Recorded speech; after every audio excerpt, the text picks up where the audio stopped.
olarak TV 2020 ekranlarında da paylaştık. Evet, pahalılık ve zamlar devam ediyor. Önemli açıklamalarda bulundu Başbakan. Ama genel olarak anladığımız tabii fiyatların eski haline dönmesi uzun bir zaman alacak. Detaylarını konuşacağız, değerlendireceğiz.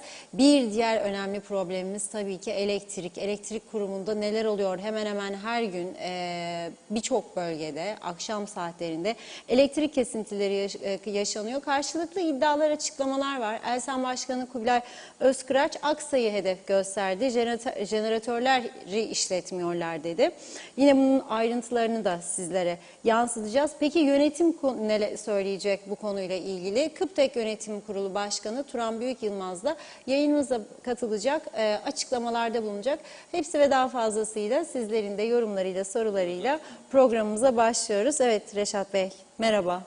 Merhabalar Funda Hanım. Bugün sizin sununuz çok kısa sürdü. Niye böyle? Evet değil mi? Bir hızlı konuştum Yeni sanki. bir haftaya Arada giriş olduğu öyle. için mi? Konular derin. Evet. Herkese hayırlı günler, iyi haftalar diliyoruz. 2021 yılının son haftası. Yani Cuma günü kısmetse 31 Aralık, Cumartesi günü 1 Ocak yeni bir yıla geçeceğiz. Ve bugün bir anda Başbakan Sayın Faiz Sucuoğlu ekran karşısına geçerek az önce, yani bu programdan çok kısa bir süre önce çok mutluluk verici, özellikle kamu görevlileri açısından diyorum tabii, önemli açıklamalar yaptı. Nedir kamu görevlileri açısından önemli açıklaması? Yarın diyor Salı günü emekliler, Perşembe günü tüm kamu çalışanlarının maaşları takır takır ödenecek. Sorun yok. Tabii dünyada sanıyorum bir tek ülke var, bir devlet var, hatta yönetim şekli var ki her ay maaşlar ödenecek mi ödenmeyecek mi bunu konuşuyor yıllardan beri, 30 yıldan beri. Maaşlar ödenecek mi, bu ay ödenmeyecek mi? Yani böyle bir psikolojik ortamda yaşıyoruz. Dolayısıyla siyasiler için de ödeyeceğim vallahi demek çok büyük bir avantaj oluyor. Şimdi herkes konuşuyor, gördün mü? Faiz Bey dedi ki ödenecek maaşlar. Öyle çok da devletimizden şikayet etmeyiniz. Karı koca birbirine konuşuyor evde şimdi. Biri devlet memuru, biri değilse daha da anlamlı oluyor bu tartışma. Devlet memuru olmayan diyor ki sen alacaksın ama ben almayacağım der. Özelde çünkü 13 yok. Şimdi 13'e geliyorum. 13'ü de diyor, 13'üncüyü de diyor. 3 Ocak pazartesi günü diyor ödeyeceğiz. Aynı açıklamayı sabahleyin Maliye Bakanı da yapmıştı. Sonra döndü diyor ki ama diyor bir sürpriz yapıp Cuma günü de ödeyebiliriz diyor. 31 Aralık günü. Bence öderse inadına o gece 2 tane hindi koyun masaya, sofraya gece. Yılda bir kez olsun çift hindili bir masa yapın. Çünkü böyle fırsat her zaman düşmez. Hele 2022'de düşüp düşmeyeceğini kestirmek çok zor. Şimdi 5 Ocak tarihine kadar da piyasaya 1 milyar 218 milyon para akacak diyor. Bu çok büyük bir rakam. Bayram değil, seyran değil, eniştem beni niye öptü? Yılbaşıdır ama. Yılbaşında da öpmek serbesttir. Bayramlarda öptüştüğü gibi Türklerde genellikle Müslümanlarda çap çup öpüyoruz. Yılbaşında da. Hele saat 12'yi gösterdi mi kalk yukarı öp en yakındakini. Şimdi gerçekten bu. Ama çok üzgünüm mesleğimiz adına. Ya bir kişi de basın toplantısı düzenledi. Nereden geliyor bu derenin suyu diye sormadı Sayın Başbakan'a. Tamam ödüyorsun güzel de nereden? Ana mı yolladı yine? Yoksa borç mu? Borcusa yandık demektir. Borcusa yandık demektir. Çünkü o kadar birikti ki borçlar, yeni doğacak bebekler borçlu doğuyor. Düşünün siz. Geçen gün gene çok bonkör tabii bizim hükümetlerimiz, eskiden de böyleydi. Bir açıklama yaptılar. Dediler ki merak etmeyiniz elektrik kurumu çalışanları da ödenecek dendi. Nasıl? Borçlanarak. Merak etmeyiniz Lapta Belediyesi çalışanları da ödenecek. Nereden? O da borçlanarak. 10 milyon lira Lapta Belediyesi, bilmem kaç yüz milyon elektrik kurumu. Peki bu borçlar yazılıyor bir tarafa da kim ödeyecek? Nasıl ödenecek?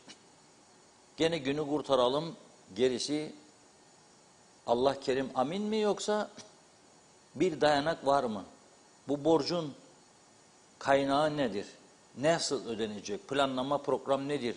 2022 bütçesinde borçlanmaların nasıl ödeneceği, faizlerin böyle bir rakamları var mıdır? Ben görmedim, bilmiyorum. Zaten bu kadar borç yapılacağı da bilinmiyordu. Demek ki burada ciddi bir durum var.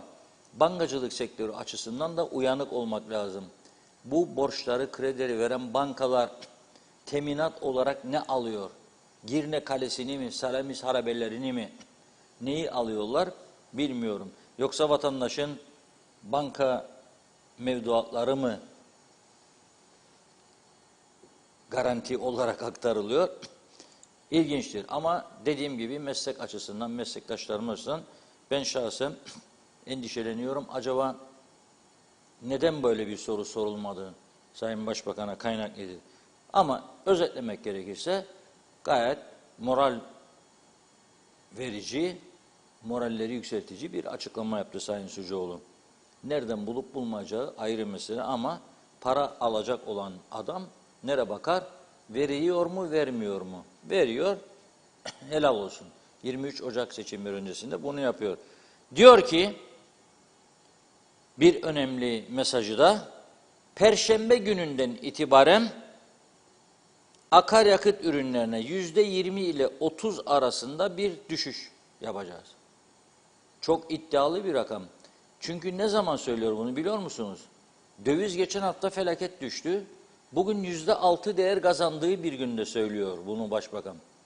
Bilmiyorum farkında mı rakamların bugün. Döviz %6, bugün bir günde doları, sterlini, eurosu çıktı. %20 ile 30 iddialı bir rakam. İnşallah düşer, çünkü piyasa düşüş bekliyor. Fakat esas mesele nedir biliyor musunuz? Esas mesele. 7.000 lira asgari ücreti de onayladıklarını da açıkladı. Az biledir bu dedi. İşveren de dedi, çok üzüntüyle karşıladım tepki koymasını buna dedi. 7.000 az biledir dedi. Doğrudur. Biz de bunu konuşuyoruz. Ama mühim olan 7.000 meselesi 70.000 değil, 70.000 yap istersen. Mühim olan fiyatlardır, fiyatlar. Devletten emekli çıkanları ne yapacaksınız? Asgari ücretliye 7.000 veriyorsun. Sigortadan emekli olanları soruyorum. 4.500 ile 5.500'dür. Ezici bir çoğunluk. Onların ne olacak? Yani şimdi sen asgari ücret dediğinde emekli için de asgari ücret. Bunları sen hangi bütçeyle artıracaksın? Programında yok. Artırmazsan olmaz. Bunlar nasıl olacak? İmzaladık gitti diyor bugün. Bak bu seçim neler yaptırıyor insanlara, görüyorsunuz değil mi? Peki soruyorum şimdi. Bir işletme, yanında düz işçi var, 7.000 lira brüt. Ama şu anda onun şefi var, 6.000 lira maaşlı. Çünkü o 4.380, 4.400 alıyor düz işçi. Şefi var, kıdemli, 6.000. Şimdi sen düz işçiyi 7.000'e çıkardığında kıdemli ne olacak? 10.000'e de tutamazsın orada. Ona da 10.000 yapacaksın. Onun üstündeki 7 alıyorsa ona da 13 yapacaksın. Şirketler hesabını kitabını yapsın. Ama önemli olan, tekrar ediyorum, sen 70 de yapsan, 100.000 de yapsan maaşları, esas önemli olan piyasadır arkadaş, piyasa. Piyasayı sen nasıl ayakta tutacaksın? Bugün Diyalog Gazetesi'nin manşetindedir. Bakınız, Diyalog Gazetesi'nin manşetinde 8 Kasım ile 24 Aralık tarihlerinde fiyatlar arasında %100 dolayında artışlar. Rakamları da arkadaşlarımız gitti verdi. Okuyorum size. Mesela markada var. 8 Kasım'da 13.90 olan Ece pirinç 8 Aralık'ta 23.90 ve halen bu fiyatı koruyor. Döviz düştüğü halde. 23'ünden için yükseltti? Döviz yükseldi diye. Sanki pirincin tamamı dövizmiş gibi. Bilmiyoruz onu da. Bulgur diyor. Allah'ın bulguru. 6.90'dan 12.90'a. %100 neredeyse. Ve düşmüyor. Bugün yeni fiyatı. Gene aynı. Şimdi sen 8 Kasım'da 6.90'a satıyordun. Şimdi ne oldu da 12.90? Ben gıdadan bahsediyorum üstelik. Yani diğer ürünlere de geleceğim. Yani bazı meseleler var. Kuru fasulye 16'dan 34, %100'ün de üstünde. Ayçiçek 89'dan 175. Vur Allah Allah. Vur inlesin. Nasıl çıkacak bu insan? Ama en önemlisi geçen gün bir vatandaşımız paylaştı. Çekmiş marketten. Diyor ki bir diş macunu, vermeyin markasını, gücenmesin o ithalatçılar, 120 lira dedi. Bakın, aynı diş macunu 1,5 eurodur Rum kesiminde. İddia ederim. Aynısı 1,5 eurodur. Bilen adam olarak söylüyorum. 20 lira. 120. El insaf be. Sen 7 milyon yapsan maaşların olacak. Diyor ki bir günde düşmez diyor Sayın Başbakan. Zaman ister diyor. Habire çağrı yapıyor. Düşsün, kimse düşmüyor. Kimse düşmüyor. Birçok üründe KDV'leri sıfırladı. Stopajları kaldırdı. Onlar da düşmedi. Tam şimdi fırsat bazı ithalatçılar için ve bazı satıcılar için. Vur vurabildiğin kadar. Ben de kendimi diyor garanti alıyorum. Yok öyle değildir bu iş. Öyle değil. O kadar da değil. Yani 20 Türk lirası bir diş macunu güneyde, o marka 120 lira burada olmaz. Çark ters dönecek, uyarıyorum. Sen vereceksin 13 lira, bu 1 kusur milyarı akacak yarısı o tarafa. İstesen de akacak, istemesen de. Ve müşavirler ordusuna yıllar önce dahil edilmiş, başarılı, kendini kanıtlamış olduğu halde bir vatandaşımız paylaştı bugün. Onu okudum. Şöyle diyor, 5-10 gün önce diyor, bir vesileyle gittiğim mağazaya bugün gene gittim diyor. Geçen hafta üstünde bulunan etiketler sökmüş diyor ve bugün diyor 3 misli fiyat. Durduğu yerde diyor. Yeni ürünler gelmiş da koliler açılmış da yeni fiyatlarla satılmış değildir diyor. Tekrar edeyim diyor. Raflardaki ürünlerin etiketleri söküldü. Normalinden 3 misli yılbaşı zamlı etiketler yapıştırıldı. O zaman hava alacak demektir bence. Hava alacak. Hiç sorumlu olmamasına rağmen diyor, yani onun suçu olmamasına rağmen kasadaki çalışanlara diyor, patronlarına iletilmek üzere duygu düşüncelerimi diyor, sundum diyor.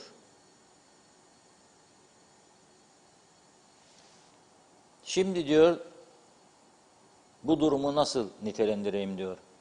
Serbest piyasa ekonomisi olarak niteleyim istedim, olmuyor diyor. Çakallıktan başka sözcük gelmez aklıma diyor. Lütfen fırsat vermeyin, soyulup soğana çevirmeyin. Vicdan başta olmak üzere her değeri kaybettik diyor. Vicdan yok, vefa da yok, hiçbir şey yok. Kalmadı. Aldı bir rüzgar, uçurdu götürdü. Çoktandır söylüyorum ben bunu. En büyük sorunu şu anda Kıbrıs Türk cemaatinin veya toplumunun veya halkının veya bu kuzeyinde Kıbrıs'ın yaşayanların en büyük sorunu vefasızlık ve vicdansızlıktır. Vicdan hiç kalmadı. Aynı durumları ben de gözlemliyorum. Aynı durumları ben de gözlemliyorum. Yani birileri diyor ki Mevsimi değil, yemeyin salatalık. Kabul ettim. Ben de kış mevsimi salatalığa karşıyım. Yemiyorum. Kesinlikle yemem yani. Kışın zepsesi maruldur, kerevizdir, rokadır, gollandrodur, sarmadır, lahana ve çok faydalı. Onu yerim. Yaz geldi mi de salatalık, domates yerim. Şart değildir. Salatalık 25 olmuş, 30 olmuş, yeme arkadaş. Zaten sen yemediğin zaman ona düşecek fiyatı. Biz de bu iradeyi göstermemiz lazım. Gittim de Allah'ın hıyarı 29, alma. Almayınca düşecek. Ama şimdi yılbaşı üstü geldi. Adamın ihtiyacı var. Gitti bir şey alacak üstüne başına. %300 yapma. Bu zam olmaz. Veya evde diş eti sağlığı, dişler sağlam olsun. Diş macunu alacak. Ama yok da 120 lira ya. Yok da 120 lira. Ayçiçek sıvı yağ. Ne oldu da %100? Allah'ın bulguru, kuru fasulyesi ne oldu da %100? Nedir sebep? Bakın, yani ekonomist değiliz ama liberal ekonomide bunlar konuşulmaz. Piyasa dengeyi bulur derler. Bizim ülkemizde hiçbir zaman piyasa dengeyi bulmadı. Hiçbir zaman. Ve bu işi önlemek de çok basittir iddia ediyorum. İki kişinin kulağını çekersen yakalayıp bu iş kendiliğinden düzelir. İki kişi sadece. 2 tane büyük ithalatçıyı çek kulağından biter bu iş. Kaça getirdin ya sen bunu? Gümrüğe bir beyannamen vardır. 30 lira mı? Markette 120 mi? 90 lira fark var. Çağırırsın kendisini, davet edersin ilgili daireye, bakanlığa. Dersin ki bu böyle. Bakkal yaptı. Hangi bakkal? Bu bakkal. Gel bakalım sen de buraya. Göstersen de faturanı kaç aldın bundan. Ondan sonra gidin düzeldin. 2 kişiye yaparsan ve bunu kamuoyuna da duyurursan herkesi korku alır ve düzelir. Bu ülkenin kültürü artık liberal ekonomik falan filan ekonomik kavramlara göre uygun değildir. Hiçbir şeye göre. Bu ülkenin kültürü o değildir. Artık o kültürü aramasın. Bitmiştir o. Bitmiştir. Ve tekrar ediyorum. Güneyden buraya turist çağrısı yaparken biz ziyaretçi, şimdi buradan güneye teşvik ediyorsunuz. İnsanları. Teşvik ediyorsunuz. Bu iyi bir şey değildir. Bu iyi bir şey değil. Memurun maaşını ve 13. maaşını evet açıklamak, şimdiden duyurmak avantajlı gibi görünse de bu ülkede yaşayanlar sadece memur değil. Ama memur alınca piyasaya da yarar. Yarar ama dengeli piyasa olursa. Olmazsa yaramaz. Çaylar, Nescafe'ler, diş macunları daha bir yığın çeşit Babada Ulos'ta çok daha altlardadır. Onlar da tüccardır, onlar da esnaftır. Ama ben bakıyorum, küçük bir market işletmecisi kapısının önünde 200 bin sterlinlik araba durursa nereden çıkaracak bunun parasını diye düşünürüm. Yani bu böyle, kimse gücenmesin. Ya böyle bir süreçten geçiyoruz ki insanlar evine yemek götüremeyecek duruma geldi. Ama bir taraftan da bolluktan bahsediyoruz. Yani o yüzden kesinlikle söylüyorum, bunun tedbirini hükümet almak zorundadır. En büyük sorun şu anda Kuzey Kıbrıs Türk Cumhuriyeti'nde fiyatlardır. 1 numara. Patladı. Ve insanlar koronayı düşünemeyecek duruma geldi.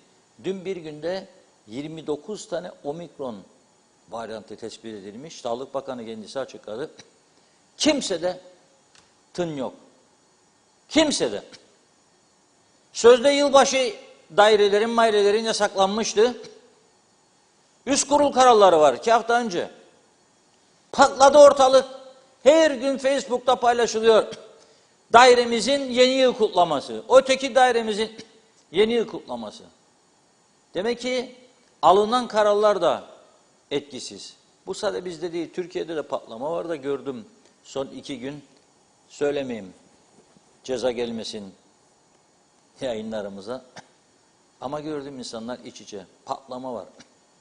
Nasıl olacak arkadaş, biz bu işi nasıl yürüteceğiz? Bu olacak iş değil. Yani ben bu konuları gördüğümde çok üzüyorum. Ya kararlar alınır uygulanmak için, ya kararlar alınır uygulanmamak ve seyirci kalmak için. Hiçbir kararın uygulandığını görmüyorum. Belirli bir yerlere elleri uzanırsa oraya tesir ediyorlar. Diğer yerler hiç böyle bir şey yok. Çünkü kendileri zaten bu seçim gezileri nedeniyle kurallara uymuyorlar. O ayrı bir sorun. O yüzden diyorum, hükümetin görevi, evet, güzel müjdeyi verdi kamu görevlilerine.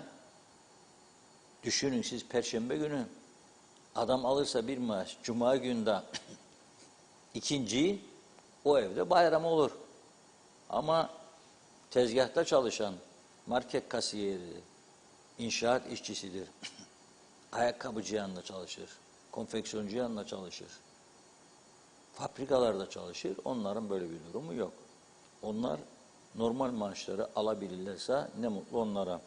Bir de tabii Ocak sonundan itibaren seçimler de bitmiş olacak. Hükümetlerin nasıl kurulacağı veya nasıl bir iktidar olacağı tartışılırken o ayın sonunda da iş yerlerinde, fabrikalarda nasıl bir durumla yüzleşeceğimizi de göreceğiz. Ben iyi olmasını diliyorum.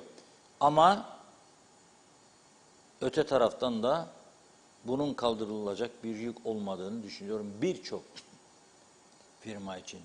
Vergi düzenlemesini yapmadan onayladım diyorsunuz. Vergi düzenlemesi ne olacak? Asgari ücret 4380'e göreydi vergi muafiyeti. Şimdi ne olacak?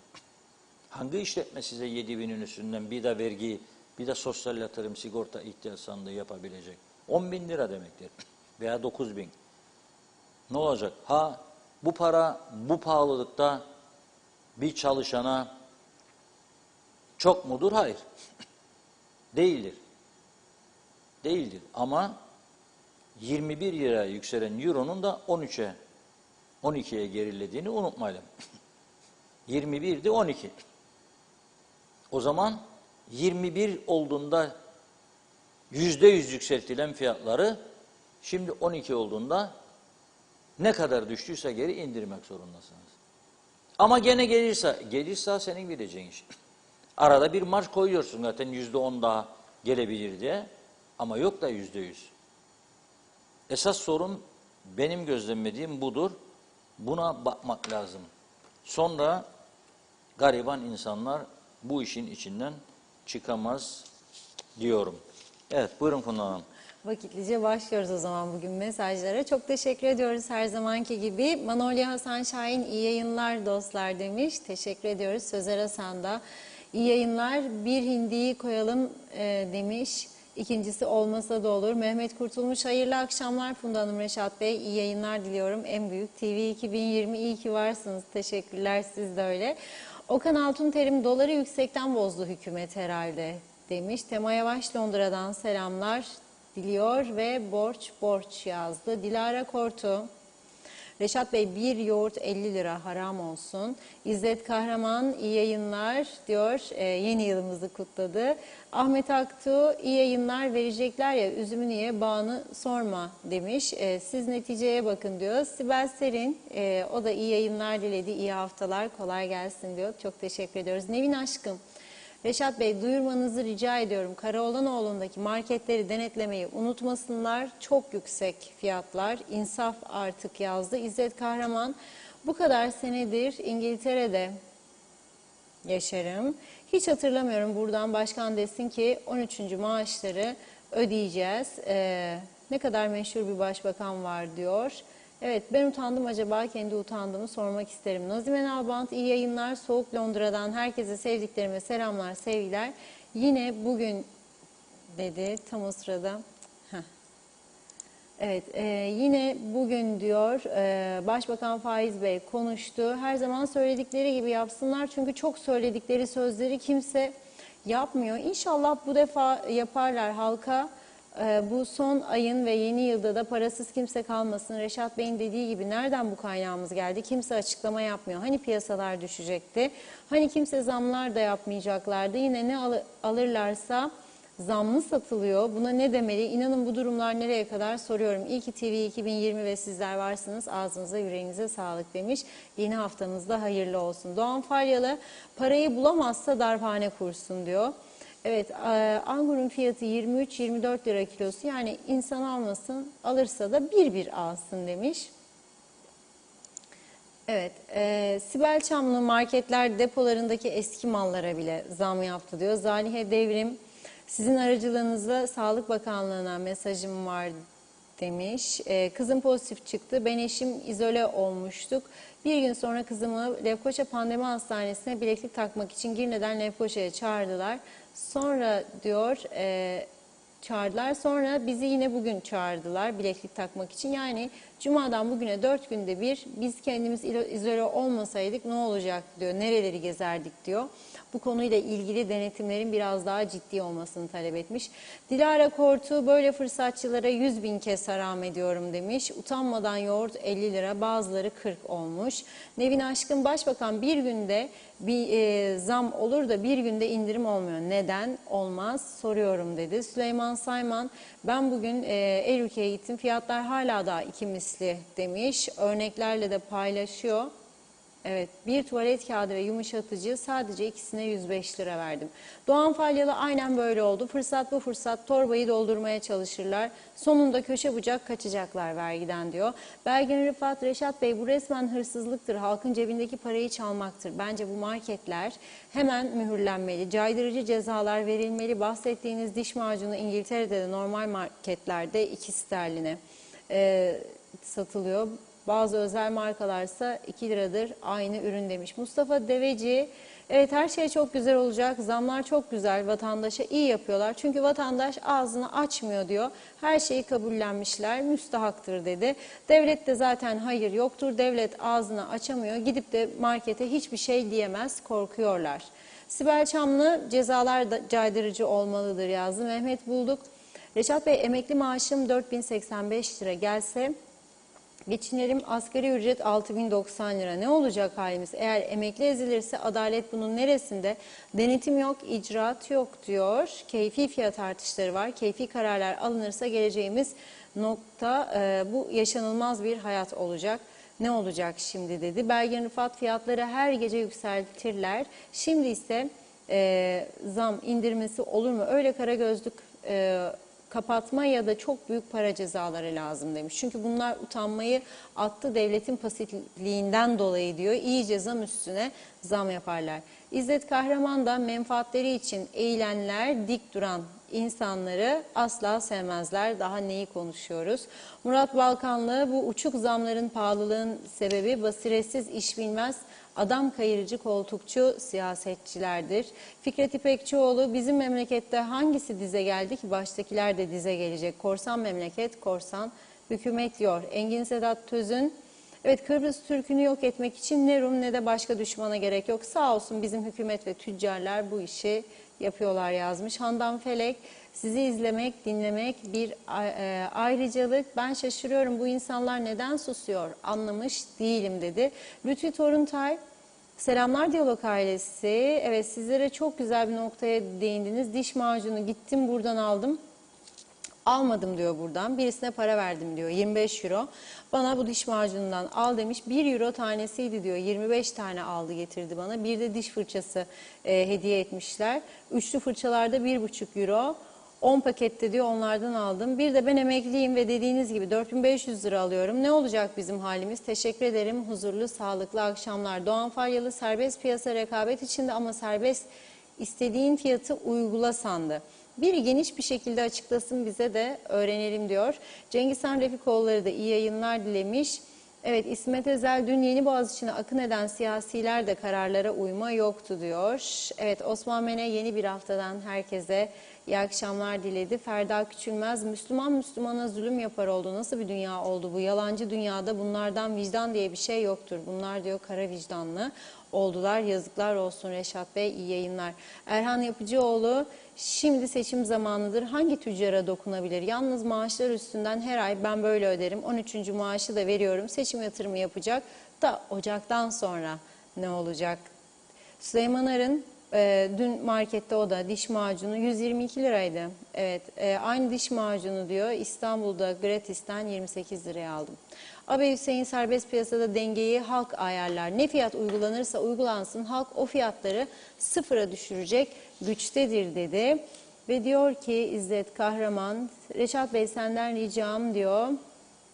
Bizi sevmezlerse bak komünistim ama faşistler bizi beğenmez aman dikkat edelim. Sanırım çözebildim mesajınızı ama biraz eksik kaldı. Hasan Nihat Erduran isteyen %80 indirimli satar. Rakiplerini iflas ettirir. Kendi bileceği iş durum bu. Erol Canseç enflasyon bankanızda bulunan paranızın faizinden çok yüksekse bu düzen ülkeyi yalnızca iflasa sürükler. Şu an aylık enflasyon yaklaşık %7-8 mevduat faiziniz ise %1-2 arası bu mevduatınızın her gün enflasyona karşı erimesi demektir.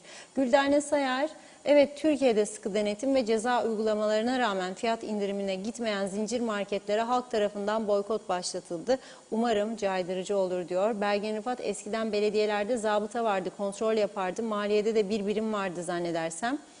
Evet bu işin hemen bugünden yapılması gerekiyor. Geçen ay 650 liraya yaptığı toplu alışverişi aynı şeylerle bu ay 1380 liraya yapmış bir yakınımız. Fakirlik maaşı ya da sosyal yardım maaşı da 1800 lira. Siz düşünün gerisini dedi. Zarif Genç en çok tuhafımıza giden Türkiye'den TL ile gelen ürünlere %100 zam gelmesi. Gerçekten artık pes dedirtti.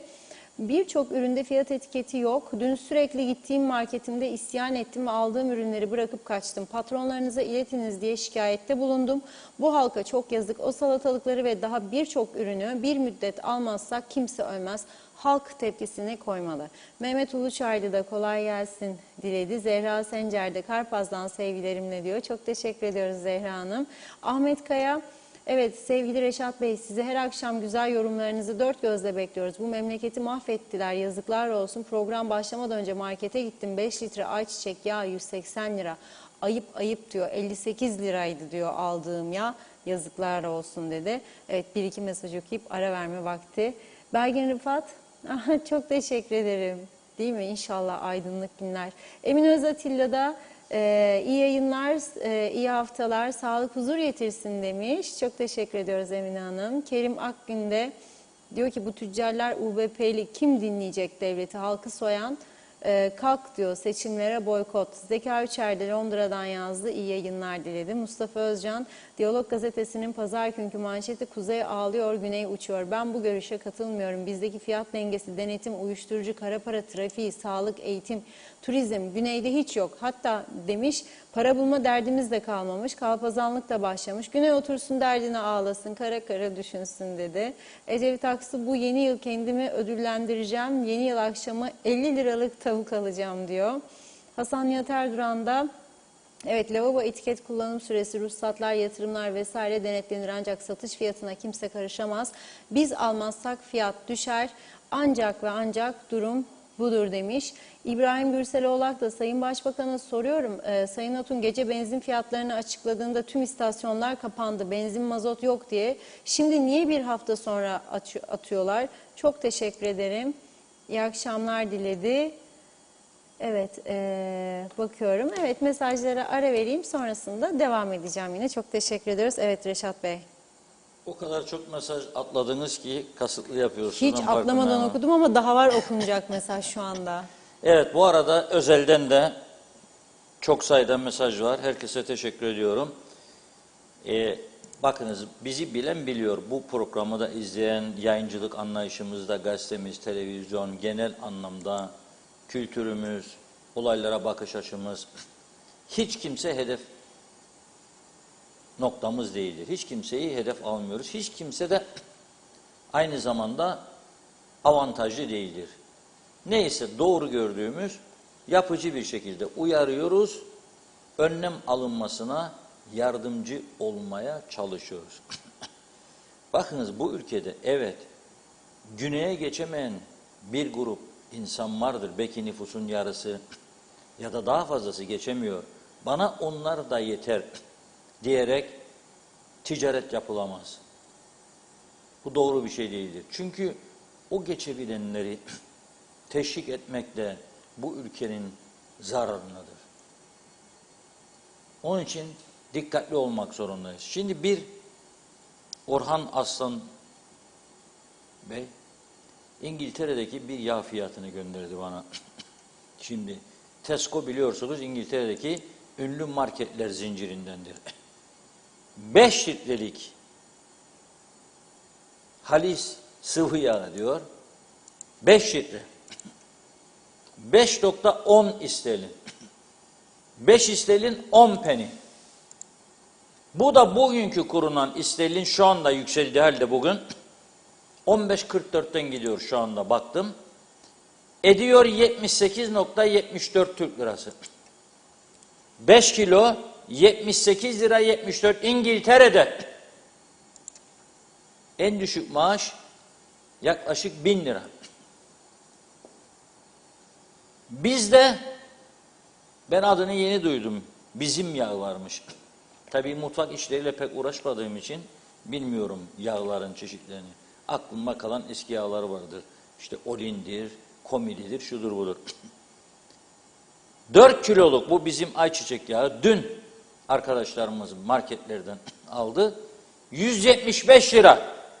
İngiltere'de 78, 5 litre. Kalitesinde tartışmıyorum. Hangisi daha kaliteli? Bizde 175. Bizde daha kalitelisi bu bizimin. Daha ünlüsü. Olin mesela. Bir litresi. 42.90 arkadaşlar. 5 ile çarptığımızda bunu 210 lirayı geçer. 78 İngiltere. 210 bizde olmaz. Onun için diyorum 7.000 lira değil asgari ücreti 70.000 de yapsan bu fiyatların altında adam hiçbir şey yapamaz. Süleyman Arı'nın şeyini okudu az önce Funda Hanım. Diş markada verdi. 120 dedim ben. Daha da biraz daha yükseğini almış. Şu gerçeği konuşmamız lazım. Bu ünlü markalar bildiğimiz devamlı kendilerini yenilerler. Devamlı yeni ürünler çıkarırlar.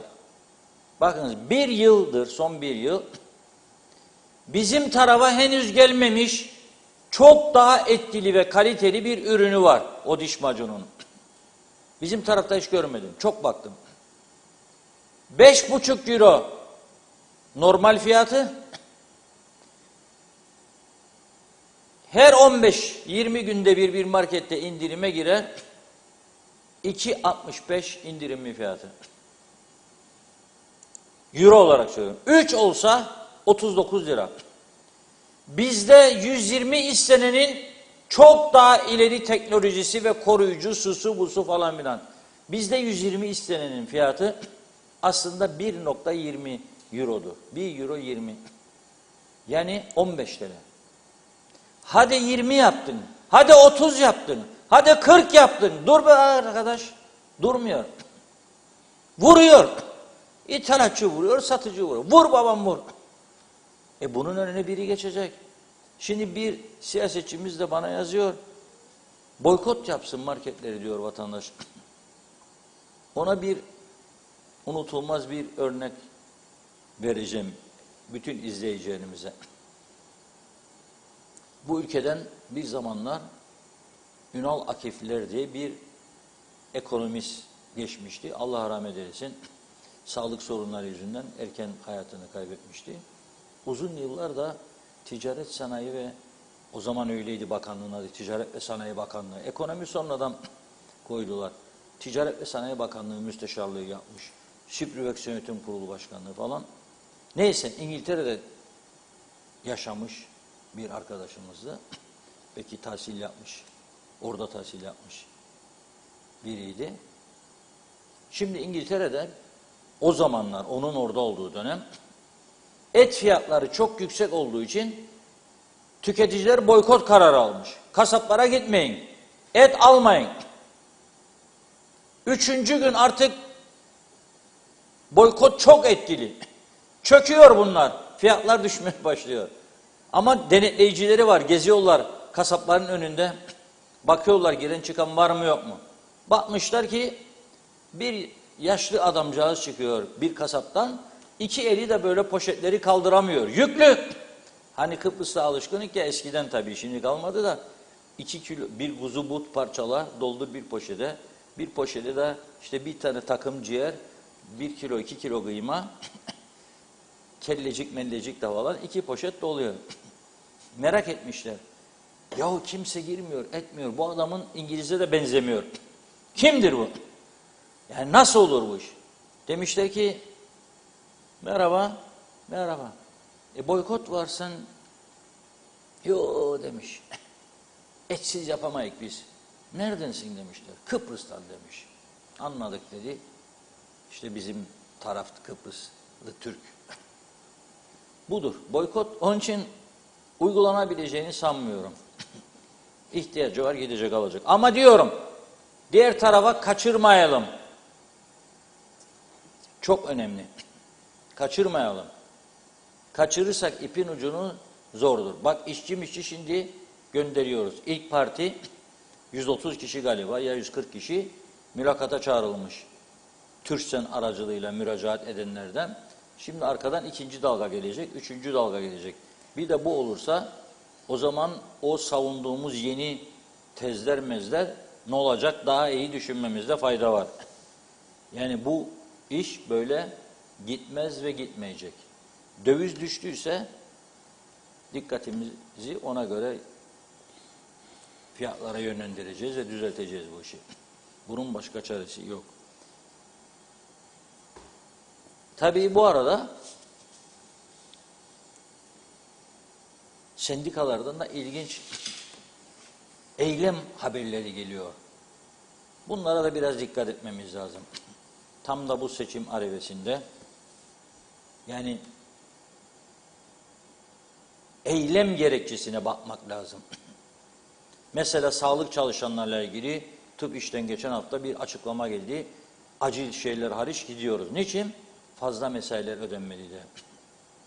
Fazla mesailer ödenmedi diye. Ödeyemiyor, yoktur. Onun için oturunuz masaya bir an önce de bırakın ideolojilerinizi. Bir gün sağ ideoloji gelir, bir gün sol gelir o örgütlerin başına. Bırakın o dünyada artık geçerliliği kalmayan ideolojilerinizi. Evet Kıbrıslıyız ama artık bu Kıbrıslı mentalitesini de Avrupa'ya biraz çevirelim. Çünkü en çok isteyen de sol kesimdeki arkadaşlar değil mi? Avrupa'yı. Şimdi bütün toplum yönlenmeye başladı oraya, o ayrı Euro gelecek diye. Biraz Avrupa kafasına dönelim ya. İşimiz neyse onu yapalım. Yani öğretmen isek öğretmenliğine girelim. Doktor isek doktorluğuna. Hipokrat yemini verdik. Değil mi doktor olacağımızda? Uyguluyor muyuz? Kaç tanesi uyguluyor? Bu çok önemli. Ha sağlıkta sorunlar var. Var. Bugün mü oldu? Bugün mü oldu? Arkadaş 250 milyonluk ilaç çöpe atıldığında neredeydiniz ya? Sorarım. 250 milyonluk ilaç çöpe atıldığında neredeydiniz? Neden eylem yapmadınız? Neden yollara dökülmediniz? Neden yargılanmasını istemediniz bunun sorumlularının? Kim hangi partinin ise olsun? Neden? Yıllardır hükümet programlarında vardır. Sağlıkta, eğitimde tam gün. Okudunuz mu bunları size? Okudunuz. Ses çıkarmadınız. Demek ki tamamdı. Uygulanmadı. Neden dökülmediniz yollara? Neden eylem yapmadınız? Tam güne geçelim diye. Kimseyi kurtarmıyor çünkü. Kişiselliğe dönüyor iş o zaman. Bırak diyor burada idare ederiz. Fazla mesele yazılır. 15'e 15, 17'ye 17. 11.30-12'den sonra özel klinikle devam. Tamam mı? Tamam. Yok ya. Şimdi ben bunu söylediğimde bazı arkadaşlar beni kötü görüyorlar. Hatta birkaç tanesi demiş ki bir süre önce aman da bir elimize düşmesin hastaneye gelirse bakmayık kendine diye. Ben de diyorum ki Allah düşürmesin. Gelirsem de lütfen bakma o söyleyenlere. Gelirsem de Allah düşürmesin bakma. Şerefim bana yeter, öyle gideceksem ben giderim. Alternatifler de çoktur, onu da unutmayın. Her konuda olduğu gibi. Ya düzelteceğiz bu ülkeyi ya da bu ülke bizi artık başka yerlere itecek. Ha belki başka ülkeye değil. Yani ülkenin kuzeyi güneyi var. Nitekim başladı o tarafa doğru itmeye birçok insanı. Öyle değil mi? Yani önümüzdeki günlerde ne olacağını göreceğiz. Vatan millet Sakaryacılar, size de sesleniyorum. Yalan dolan propagandaları bırakalım artık. Doğruyu görelim. Vatan millet demek, milleti ve vatanı savunmak, düşünmek demektir. Millet perişan, göz yumuyoruz. Hastaneye gidiyorsunuz, dilenci gibi bekliyorsun. Doktor sana ilaç verecek, ilacı bulmuyorsun. Bunun neresi vatan millet kaldı artık ya? Ona diren bana, ona diren. Hakkını iste. Nerededir hakkın senin? Yoktur böyle bir şey. Eylem yapacakmışlar. Fazla mesailer ödenmiyor diye. Ya hiçbir şey alamayan özelde çalışanlar, garibanlarım. Pandemi diye bir yıl kapattınız bu insanları, işsiz, güçsüz, aç, susuz bıraktınız. Evine ekmek götüremeyecek duruma düştü. Sosyal yardım, Kızılay yardımlarından bir poşet kapabilsin diye sokaklara döküldü bu insanlar. Neredeydiniz ya siz? Neredeydiniz siz? Pandemi hastanesi yoktu. İnsanlar ölecekti Türkiye'ye gelinceye kadar. 45 günde hastane yapmasaydı. Neredeydiniz siz ya? Göremedim ben sizi. Kusura bakmayın. Kusura bakmayın. Verdiğiniz yemine hiç uygun değil hareketleriniz. Özür diliyorum. Ama budur. Gerçek budur. Bari ben olsun size yüzünüze doğruları söyleyeyim. Gerçek budur. Başka bir açıklama. Kimden? Orta Eğitim Öğretmenleri Sendikası. Lütfen iyi dinleyin. Altını çizerek söylüyorum. Eğitim yerlerde sürünüyor. Çocuklar başarısız. Hiçbir şekilde karşı tarafına yarışamayacak durumdadır eğitimde. Başka Avrupa ülkelerinde hiçbir şekilde. İstismar gaydeyi bozmaz. 1000'de 1, 10.000'de 1 falan çıkacak. İyi. Alım gücünün korunması. Adaletli bir vergi sistemi. Alım gücünün korunacağı bir para birimi. Onlarca yıldır teşvik muafiyet alıp kuruş vergi ödemeyenlerin topluma çaldıklarını geri vermeleri. Bak. Slogana bak. Aman Allah. Servet vergisini konuşmak ve çocukların geleceklerinin çalınmasına engel olmak için diyor, eyleme gidiyor. Ya bir laf söylersem çok bozulacaklar. Kaç taneniz devlette öğretmenlik yapıp da dışta derslerken vergi verdiniz? Acep. Kaç tanesi? Hadi bir liste çıkarın görelim. Vazgeçin ya. Dediğim gibi dünyada benzeri kalmamış bir sol ideoloji uygulaması, sergilemesi var. Çok acayip. Milliyetçiler bir dert yakıyorlar bizi, vatan millet nutukları, ama iştihat, doğru dürüst bir şey yok. Bakın bugün soldan daha iyi konuştu başbakanımız. Solun yapma. 7.000 bile azdır dedi. Vay başbakanım vay. 7.000 bile azdır dedi. 70 yap. Ne yapmıyorsun ya? 70.000. Kamuda da en düşük maaş 70 yap. Ben burada zil takıp oynayacağım hadi. Müzik de koyacağım. Zil takıp oynayacağım. Yapın. Herkes inanılmaz bir şey, heyecan içerisinde. Bir açıklamada gümrükten geldi. Güç semvarım, gümrük çalışanı. Zamları, pahalılığı, yoksullaşmayı protesto için tam gün grev. Bir gün yetmez. 35 gün gidiniz bu greve. 35 gün. Belki o zaman bu fiyatlar düşer. 5 tane kol vardır fazla mesaiden yaralanan. Doktorlar beğenmiyor eylem. Gümrükçüler beğenmiyor eylem. Ya gerçekten ne güzel söyledi. Seni sevmeyen ölsün diye bir söz varmış. Ek mesaide çalışmayacakmışlar. Allah versin çalışmayın. Tam yılbaşı üstü. Çünkü mesai saatleri içerisinde çoğu malların çekilmesi sağlanmıyor. Fazla mesai saati yapılıyor. Yapılmasın şimdi. Çekemesinler. Tam batsınlar. O bir tarafa daha kolay geçiş olur ya. Vay memleketim diyorum. Vay seni ne hallere getirdiler böyle diyorum. Geçiyorum elektrik kurumuna. Çok mühim. Sendika başkanımızın Sesinden biraz verelim mi arkadaşlar? Varsa sesi. Kubilay Özkıraç arkadaşımızın bugün yine günün kahramanı oldu. Verelim sesinden. Her gece aşağı yukarı bazı bölgelerde elektrik kesintileri oluyor. Elektrik kesintilerinde tek bir nedeni var arkadaşlar. Aksa jeneratörlerini işletmiyor. Mesele bu kadar basittir. Israrla bizim vurguladığımız şudur. Biz yarın Aksa bu ülkeden çekip gidecek demiyoruz. Çekip gidecek demiyoruz. Ama yıllardır şunu söylüyoruz. Yatırım yapın. Yatırım yapın. Yatırım olmazsa Kıbrıs Türk Elektrik Kurumu kimlere mahkum olduğunu bu ülke bilir. Bu toplum bilir. Hiç kimseyi kandırmasın bu ülkede. Kıp'taki sıkıntıları var.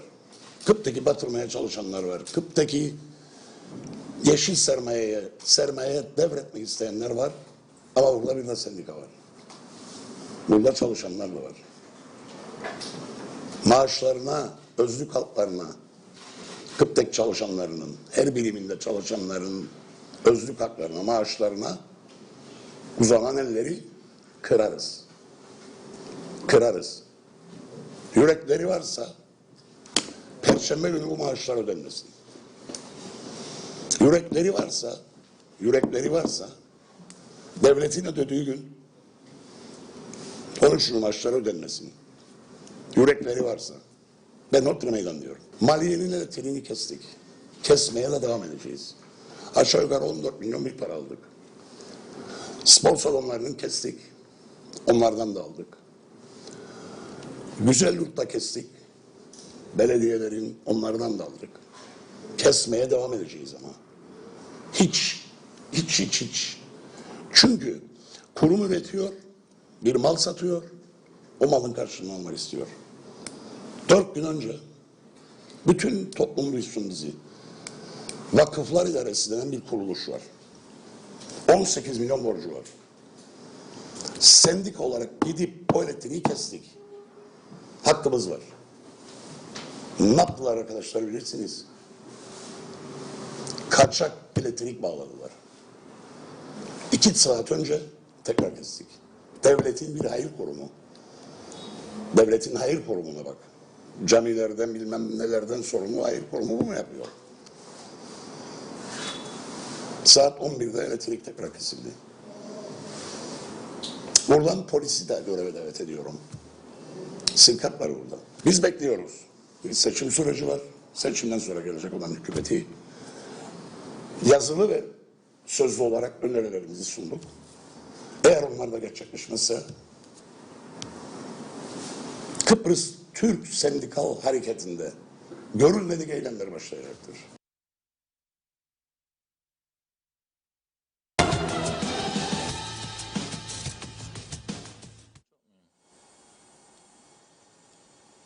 Evet. Şimdi bir de mesaj geldi. Onun görüntüsü de geldi arkadaşlar. Şimdi az sonra ekrana getireceğiz onu. Gönderdim. Rejideki arkadaşlar bakıyor. Şimdi elektrik kurumu çalışanlarından sorumlu sendika ELSE'nin başkanı Kubilay Özkıraç arkadaşımız diyor ki, özetlemek gerekirse, Perşembe günü diyor maaşlar ödenmezse diyor, yandılar diyor. Yürekleri varsa ödemesinler diyor. Halbuki elektrik kurumunun maaş ödeyebilmesi için 10 milyon lira veya 10 milyon dolar emin değilim. Şimdi yönetim kurulu başkanıyla bağlantımız olacak. Kubilay Bey'i verdiğimiz gibi yönetimi de vereceğiz. Bakalım onlar ne diyor. Bazı konularda da pek zıt olduklarını düşünmüyorum. Aynı şeyleri konuştuklarını düşünüyorum. Göreceğiz. Diyor ki ödenmezse yandılar diyor. Ödeyeceklermiş tabii. Çünkü mümkün mü ödemesin? Başbakan açıkladı. Zaten o da az önce dedi ki elektrik kurumu çalışanları da ödeyecek. Şimdi yaşanan sıkıntılar da diyor. Aksa diyor. Burası çok önemli. Şimdi biliyorsunuz burada bir de Türkiye'den gelen Aksa şirketi üretiyor. Devlete satıyor. Anlaşmaları vardı. 5 jeneratörü var bildiğimiz kadarıyla. 4'ünü çalıştırmıyor diyor bunlar. Çünkü Bize vermiyor. Vermediği için bu sıkıntıyı yaşarız. Acaba niye vermiyor sana elektriği? Onu Turan Büyük Yılmaz Bey'e, yönetim kurulu başkanına soracağız. 200 tane de diyor personel eksiğimiz var diyor Özkıraç. Her teknik personel 2 kişinin işini yapıyor diyor. Ve ciddi uyarıları var. Özlük haklarımıza dokunmaya kalkanın ellerini kırarız diyor. Maaşlar ödenmeli diyor. Ve bir iddiada borcu olup ödemeyenlerine elektriklerini kesiyoruz diyor. En ciddi iddiada Vakıflar İdaresi ile ilgili 18 milyon lira borcu var diyor. Ödemiyor diyor. Biz de elektriğini kesiyoruz. Biz kesiyoruz. O diyor kaçak yoldan bağlıyor diyor. Dolayısıyla bugün kestik. Baktık bağlanmış diye gittik tekrar kestik diyor. Kaçak yola başvurmasınlar diyor. Ve ama bir gerçeğe de dikkat çekiyor. Demin dedik ya düşme. O diyor elektrikte fiyat ayarlaması şart. Yani zam şart diyor. 3'e alıyoruz diyor. 1'e satıyoruz diyor. Yani ciddi bir zarar var. Bu kurum bu zararın altından kalkabilir mi? Kalkamaz mı? Hazır mı? Turan Bey'e Turan Bey. soralım hattımızda. Merhabalar, hoş geldiniz yayınımıza. Merhabalar, merhabalar. Turan Bey iyi günler, nasılsınız? İyi günler, Refet Bey. Çok teşekkür ederim. Şimdi sendika başkanının açıklamalarını özetledim az önce. Önce maaşlardan başlayalım. Perşembe günü diyor ödenmezse diyor yanarlar diyor. Yürekleri varsa ödemesinler diyor. Ne ödenecek Maaş mi? konusu Reşat Bey çok önemli. Çalışan 607 kişi, emekli olan 412 kişi bu maaşı bekliyor. Bu 602 çalışan insanların var. yeni yıla girerken maaşlarını almak bu kadar doğal bir şey olamaz. Yani bu en doğal hakları. Sayın Genel Müdür bir hafta önce benim önüme mali tabloyu getirdiği zaman şunu dile getirmişti. Sayın Başkan, bizim ne emeklileri ne de efendim çalışan personeli ödeyecek durumumuz yok. Tablo önümüzde. Mali tabloya bakıldığı zaman müthiş bir sıkıntı. Bunun kabul edilebilir bir tarafı olmadığını ve çalışan ve emekli olan herkesin yeni yıla girerken maaşını almasıyla ilgili alınması gereken tüm tedbirleri almamız gerektiğini Sayın Genel Müdür'e anlattım. Oturup çalışmaları yaptık. Devletin emeklisini ödediği gün, emekliler memurunu ödediği gün efendim çalışanlarımız maaşlarını alacaklardır. Öyle bir sıkıntı yaşanmayacaktır Reşat Bey. Bunu bir kere dile getireyim. Sayın Sendika Başkanımız Kubilay Bey keşke bizimle bir koordine kurabilseydi veya bize sorabilseydi. Buna çok daha sağlıklı cevap verecekti. Bizim 10 gün önce söylediklerimiz ise bunun kamuyudaki alacaklarımızı yani para toplayabilmek için bir manevrayla öyle kabul etmek gerekiyordu. Aksi takdirde de bu parayla toplama şansımız kalmaz ve çalışan emeklimiz ve ödeme şansımız kalmazdı. Şimdi ise böyle bir sıkıntımız kalmadı diye bakıyorum. Şimdi siz bu maaşları borçlanarak mı ödüyorsunuz? Ne kadar borçlanıyorsunuz? Reşat Bey, zaten kurum aylık şu anda yani bugünkü kura baktığımız vakit ki doların ve sterlinin düşmüş olduğu durumda 105 milyon zarar ediyor. Yani bugünkü konumda. Yani bundan bir hafta önce ise aylık zararımız 120 milyon üzerine çıkmıştı. 105 milyon TL aylık mı bu? Tabii yani. Bu kurum ayda 120 milyon para toplamıyor. Yani bunu söylemek lazım. Ne kadar? Yani bu kurum şu anda yani Aralık ayında 120 milyon para toplayamamış durumdadır. Aralıkta 120 milyonu toplayamadım. Toplayamamış. Maaşlar ne kadardır? Maaşların personel yani bizim 13. maaşları hiç söylemeden dile getiriyorum. Yaklaşık 20 milyon bizim kafadan paramız var. Maaşlar Ne kadar? konusu var bunun 20 milyon. 20 milyon. Evet. Yani 120'nin 20'si maaşlara gitti. Maaşlara gitti. Zaten 3 sefer gemi geldiği zaman bu 240 milyon yapar. Bu parayı bir yerden bulmamız gerekiyor. 80 milyon her gemi gelen koyduğumuz vakit 3 gemi gelecekse 240 milyon üzerindedir ki 6 Ocak'ta gelecek olan akaryakıt içinde şu anki kura göre ihtiyaç duyduğumuz 83 milyon bir paradır. Bütün bunların hesabını yaptığımız vakit kurum alacaklarını almak zorunluluğu vardır. Yani sendika başkanı Başkanı'nın yapmış olduğu açıklamalar yadırganır olarak bakılmaması gerekiyor. Gerçekten kurumun bugün vakıflardan alacağını alamazsa, belediyeden alacağını alamazsa, savunmadan gelmesi gereken aylardan beri paralar maliyeye yatırılmış olduğu halde bize aktarılmazsa, Gaziantep Hastanesi'nin 16-17 milyon borcu var, o ödenmezse, pandemi hastanesinin yatırılması gerekenler yatırılmazsa, belediyeler hep aynı şeylerle karşı karşımıza gelirse, kurum kendi kendini çeviremez. Yani kurumun elinde sayacı kalmamış, yedek malzemesi kalmamış, depolar tamamen boşaltılmış. Tabii ki kabul ediyorum, yani dünyada ekonominin dibe vurduğu bir süreci geçiriyoruz. Tabii ki kabul ediyorum, Kıbrıs Türk halkı her geçen gün fakirleşiyoruz da büyük bir sorun yaşıyor. Bütün bu açıklamaları içerisindeki en son dile getirilmiş olduğu zam konusu kaçınılmaz bir konu bu. 6-7. devreye girdik, Şubat'ta 7 devre olacak bu. Biz bunun bir yılına eşlik ettik. Bizden önce 2 yılı aynı şekilde zamsız geçiren bir süreçtir. 2.10'dan üretip 97 kuruştan sattığın zaman bu kurumun hayatta kalabilmesi veya idamesinin sürdürülebilmesi o kadar kolay değildir. Zaman zaman bunları basına anlatmaya çalışıyorum. Tabii ters yapıyor. Herkes bir taraftan benim üzerime saldırmaya başlıyor. Sessiz mi olmak, konuşmak mı arasındaki gerginlikleri yaşamaya başladım. Oysa benim ana düşüncem Kıbrıs Türk halkı kendi milli değeri olan Kıbrıs Türk Elektrik Kurumu'nun gerçek durumunu öğrenmesi gerektiği içindi. Bunları sizinle şeffaf şekilde paylaşmaya çalışıyorum. Yoksa başka bir beklentim de yok.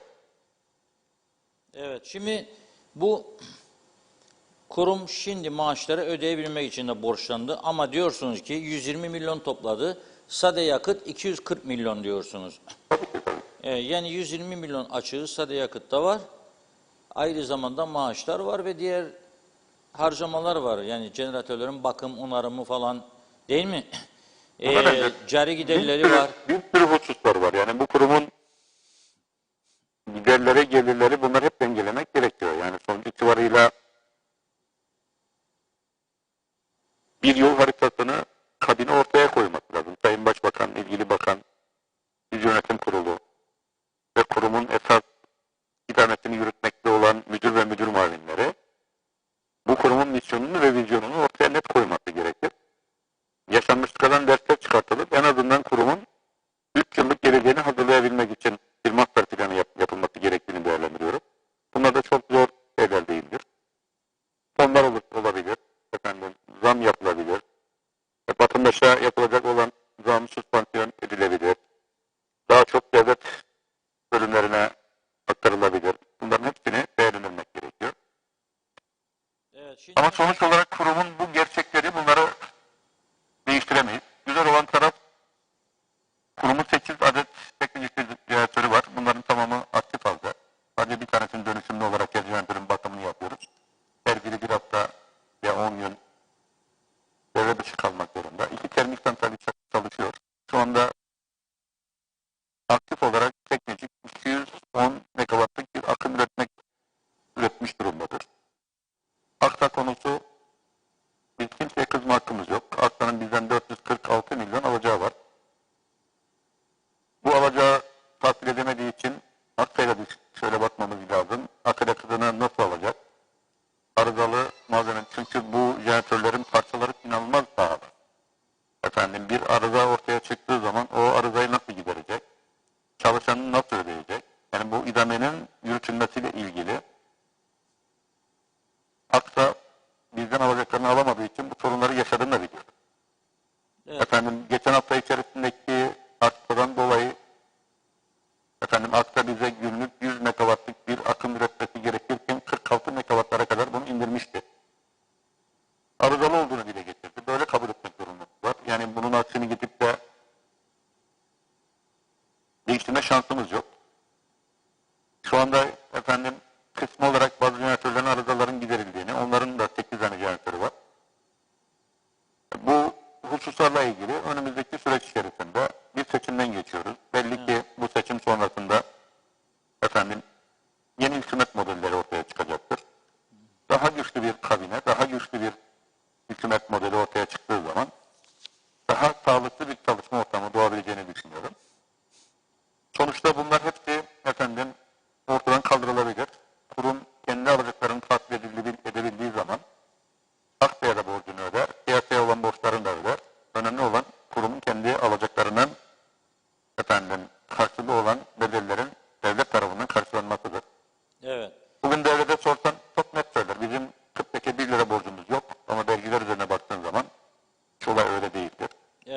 Şimdi kısaca birkaç sorum var. Kısa kısa gidersek iyi olur. Tabii ki. Zamanımız da dar. Şimdi sendikada diyor ki yani fiyat ayarlaması lazım. Yani açık açık sendikada zam yapılması lazım diyor. Çünkü 3'e alıp 1'e satıyoruz. Ne kadarlık bir zam kurtarır? Bir hesap yapıldı mı bugüne kadar? Yani şu Yani anki... şu anda net olan şu efendim Reşat Bey. Yani bir 2.10'dan üretip 97 kuruştan efendim satıyoruz. Demek ki şu kur esaslarında kurum her kilovatta 1 nokta efendim 13 zararı var. Evet. Yani her kilovata gelmesi gereken zam şu anda satışından daha fazla bir zam gelir. Yani Bu benim %200 iki kat olsa fiyatlar gene kurtarmaz sizi demek. Yani bu benim dile getirip de efendim uygulayacağım bir husus değil. Ama bu masaya yatırılmıştır.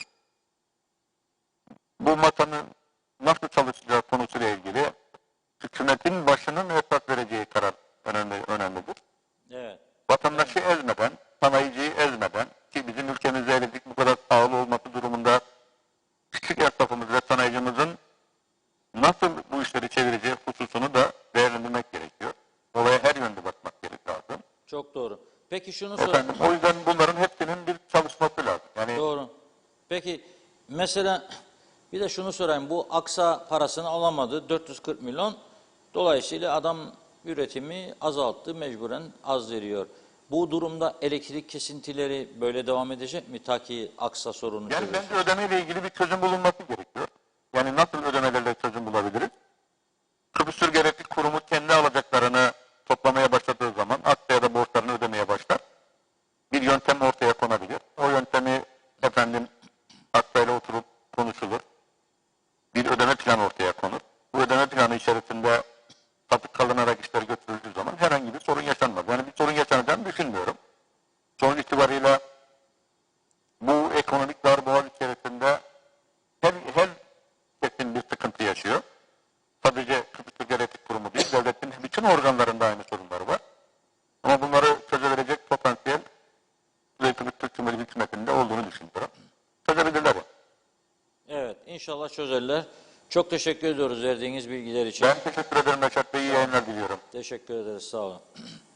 Şimdi Havva Rozage Hanım var Mehmetçik'ten. Geçtiğimiz hafta sonu da kanser hastası çocukların yararına kendi küçük testlerinde bir eğlence yapmıştı, yemek daha doğrusu. Şimdi bugün de bize diyor ki o esnaf tabii çünkü gidip malzeme alıyor. Oteli için, restoranı için, temizlik malzemesi, gıda şu bu. Çok iyi biliyor o da herkes gibi fiyatları. Diyor ki eğer diyor, şimdi bana mesaj gönderdi bir de kısa video gönderdi onu yayınlayacağım. Fiyatlar düşsün diyor, bakanın önünde gidip diyor şıkır şıkır oynayacağım diyor. Aynen bu videoda oynadığı gibi.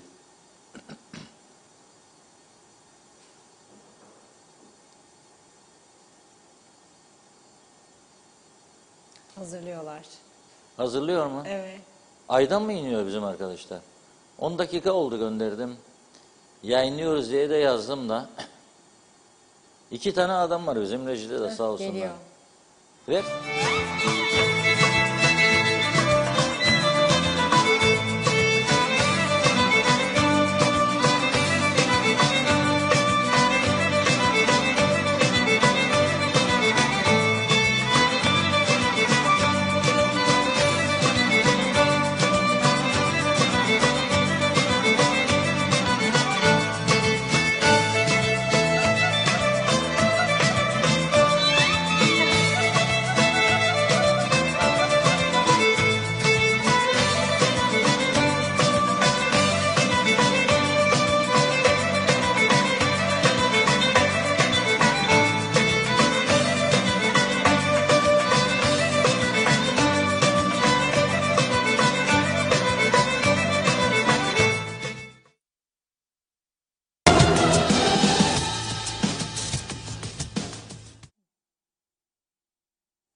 Evet, Havva Hanım çok güzel oynadı. Çok teşekkür ederim.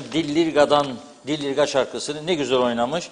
Biraz moral bulalım. İyi oldu o açıdan verdim. Ben bir izleyicimiz de sürekli Çile Bülbülümü istiyor. Çile çekmeyelim diye yayınlamadık ama bugün madem ki çok ısrar var devamlı Bu şarkı isteniyor. Az sonra onu da aldık gündemimize. Çile Bülbülümü de yayınlayacağız. Şimdi bir başka izleyicimiz Türkiye'den, Carrefour'dan bir Colgate diş macunu fiyatı gönderdi. Onu da ekrana getirelim. Carrefour'da bugün oradan çekmiş. Hadi inşallah takılmayacak bizim video şimdi.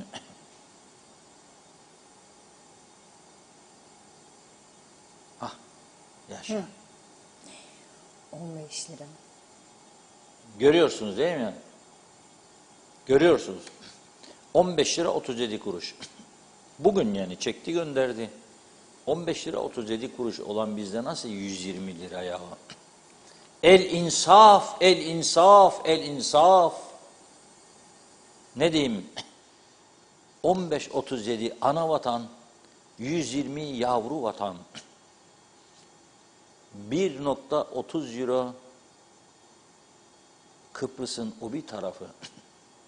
El insaf, el insaf, el insaf. Artık diyorum. Ve konuşulacak o kadar çok konu var ki önemli konulara geldik mi programın sonuna geliyor. Bir taraftan da seçim derdi. Bugün hücum herkes seçim kuruluna gitti. 403 tane aday varmış. Tu diyorum. Zeytin dalı tütüden varsa bugün bizim için bir tane de istiyorum adayları tütütmek için. 403. Ya bir avuç memleket batmış. Borç batağı içinde yüzüyor. Gelirleri giderlerini karşılamıyor. Ve bu devlet illa da billa da 13'ü de bulup veriyor. Gününden önce de ödeyeceğim diyor. Bir sürpriz de yapacağım diyor. Bankalara borçlar giderek artıyor. Hiç kimsenin umuru değil. Elektrikler kesiliyor. Yeter ki maaşlar ödensin düşüncesiyle memleket yönetiliyor. Her taraf çökmüş, batmış, bitmiş bir memleket. Her taraf. 403 tane aday. Helal olsun. Ve 25 yaşında da milletvekili aday olanlar varmış. Allah yardımcılar olsun.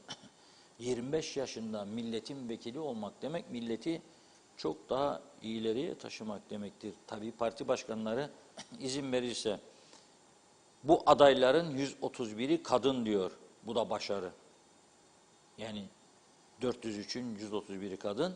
Mevcut 50 milletvekilinden 40 tanesinin de yeniden aday olacağını zaten size söylemiştik. Bugün de devletin ajansı bunu toparladı. Yüksek Seçim Kurulu'nun aday sıra numaralarını belirleme meselesinde ve açıkladı. Biz ama bunu size haftalar öncesinden duyurmuştuk. 40 milletvekili aday olacak diye. Buyurun Funda Hanım. Evet, hızlıca Fena başlayayım bakıyor bana mesajlara. çünkü görüyorum. Nasıl okuyacağım diye bu kadar mesajı. Ya evet, Sibel Kahramansoylu iyi yayınlar, iyi akşamlar diliyor. Erol Hasan da Avustralya'dan. Mustafa Deveci, kural yok mu bu devlette? Zabıta yok mu? Gidip baksınlar. Belediye denen bir şey yok mu? Belediye ne işe yarar? Zabıtalar ne işe yarar yazdı.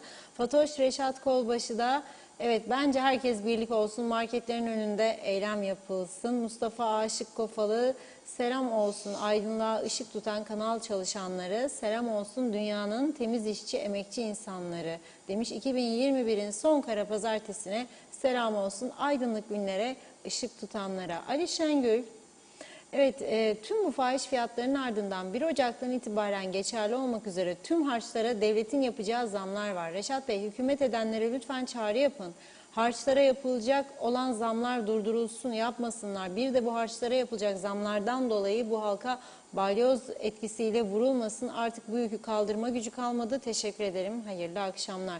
Hacer Kılıçoğlu açıklamak değil, ağır ceza verilmesi lazım. Dolar 11 lirayken fiyatlar neyse her şeyin de bu kadar geri çekilmesi lazım. Benzinin şu an olması gereken fiyat en fazla 7 lirayı geçmemesi lazım. Yani diyor iğneden ipliğe her şeyin şu an dolar 11 lira, her şeyin üzerine konan zamlarda bu kadar geri çekilmesi gerekiyor. Devlet yönetmek halkın alım gücünü ve halkının bile isteyerek kazıklanmamasını sağlamaktır. Denetim yapıp da açıklamak değil. Gereken ağır cezalar verilmesi. Evet, Nermin Mercan iyi yayınlar dilemiş. Zafer Akbaş, evet, Başbakan açıklama yapmış. Döviz düşmeye devam ederseymiş, pazartesi günü fiyat düşebilirmiş. Eleştiriyor Başbakanı. Sizin düşünceniz nedir acaba diyor. Necat Anılsın, çalışma saatleri yeniden düzenlenmeli. Doğrulara devam, sizinleyiz. Nazime Nalbant, eğer birlik beraberlik olursa ve herkes bunu uygularsa belki bu zamları da düşürürler.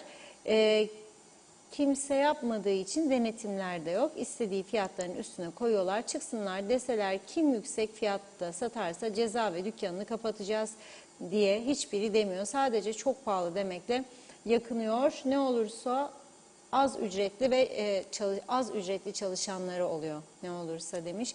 Vatandaşı oluyor. Üzgünüm, saygılar. Doğan Faryalı, uzayın kara delikleri gibi. Ne bulursa yutar, yok eder. Keşke dünyada örnek olmasa.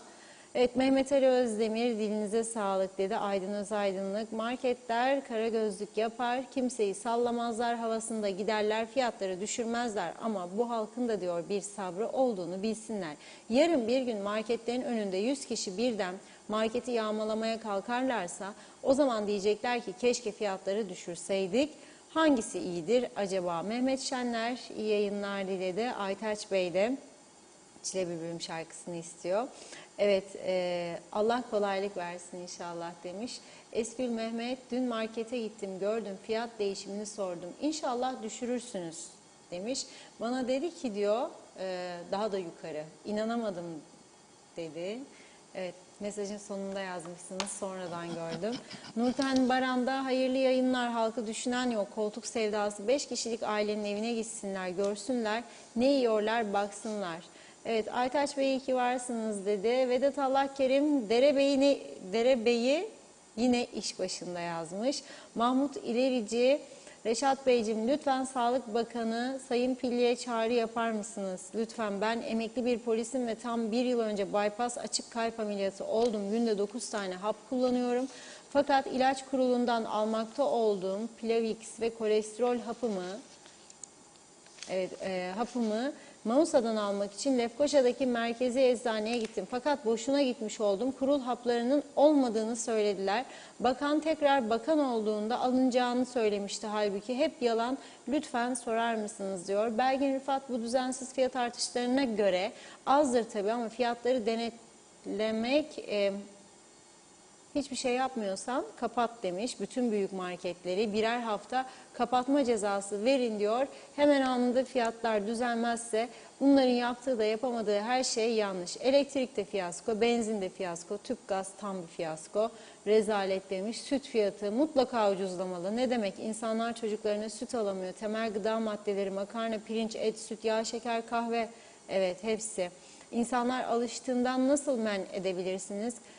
Kadınlarımızın özellikle köy yerlerindeki ev hanımlarının tek eğlencesi sabah kahveleri. Ne yapsınlar? Çok mu lüks diyor bir kahve? Evet, Mustafa Deveci, devlet daireleri elektrik kullanımı vurdum duymazlık demiş. Sabah sobaları açık, özel olarak ayaklarına bile yakıyorlar diyor. Hiç sönmüyor. Pencere, kapılar, koridorlar hep açık. Devlete en büyük zarar kontrolsüz elektrik kullanımı. Özel ekip veya müfettiş yok mu? Usulsüz kullanan dairelere disiplin uygulansın dedi.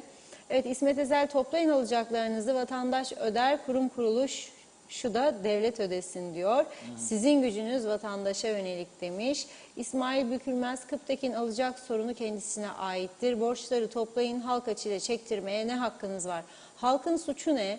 Kıptek'in becerisizliği diyor, ihmalkarlığı. Bütün yöneticiler suçlu, Kıptek'e saygı duymuyoruz dedi.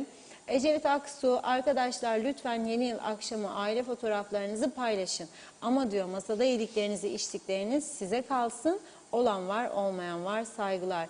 Murat Ayes, evet, elektrik kurumu kalkınması için en iyisi biz halk olarak maaşlarımızın yarısını bağış yaparsak belki kurum kurtulur. Zaten çok pahalıya aldığımız elektrik, bizde elektrik dairesinin çalışanının yarısı kadar maaş alabilirsek demiş.